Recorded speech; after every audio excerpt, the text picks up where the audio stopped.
yeah. I don't believe in destiny, I just do what's best for me. Don't listen to my enemies, they're just full of jealousy, yeah.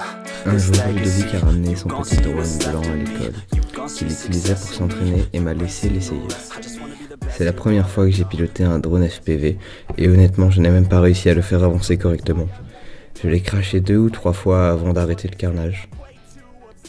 Il m'a expliqué que c'était normal et qu'il ne fallait pas s'attendre à réussir sans faire de simulateur pour s'entraîner au moins 30 heures. J'ai acheté Liftoff, le simulateur le plus connu, et une radiocommande pas ouf, mais qui faisait l'affaire pour apprendre. Plus le temps passait, mieux je volais et plus j'arrivais à faire de choses comme passer dans des fenêtres ou des petits espaces. J'ai continué à m'entraîner pour passer dans des petits espaces, mais cette fois en faisant des figures. J'ai acheté mon premier drone BNF, Bind and Fly.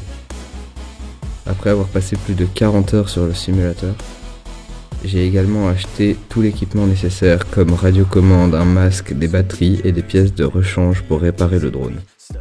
Mon premier vol s'est bien passé près d'un lac. Mais lors de mon deuxième vol, j'ai touché le sol et une hélice s'est cassée. J'ai également rencontré des problèmes avec la perte de signal radio, mais j'ai résolu ce problème en achetant une nouvelle antenne. Une fois de retour en Belgique, je me suis renseigné davantage pour tout comprendre dans mon drone.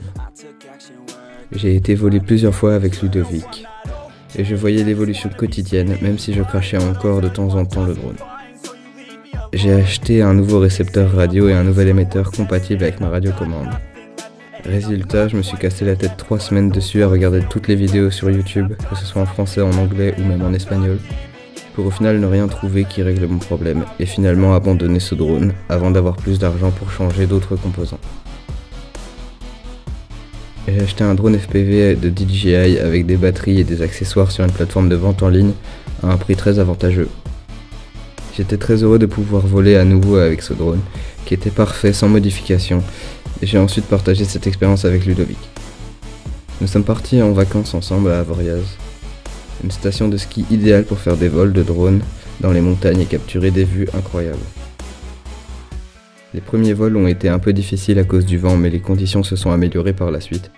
Nous avons profité au maximum de cette expérience en utilisant également le drone pour faire des plans sur les pistes de ski. Et aujourd'hui, je continue de voler quand je trouve le temps pour m'amuser.